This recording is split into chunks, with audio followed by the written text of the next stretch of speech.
تو ہماری 2 مسجدوں میں جا کر 50 نمازیوں کو شہید کرتا ہے، 100 سے زیادہ ہمارے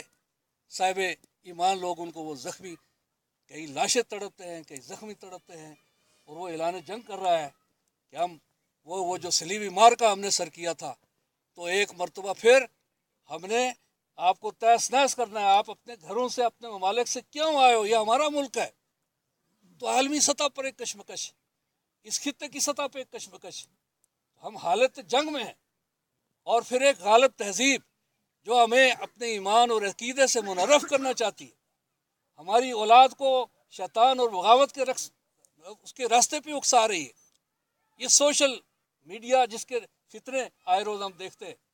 تو میرے بھائیوں ایک زبردست آزمائش کا مرحلہ ہے، کشمکش کا مرحلہ ہے، اس میں اپنے ایمان کو بچانا، اپنی نسلوں کے ایمان کو بچانا، اپنے گھروں کو اسلام اور دین کا قلعہ بنانا، اور پھر اپنے اس بین الاقوامی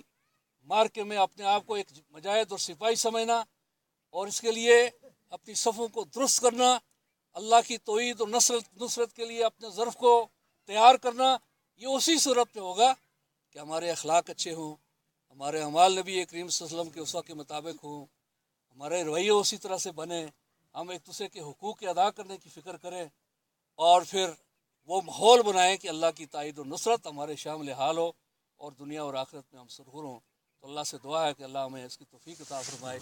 اور اللہ تعالیٰ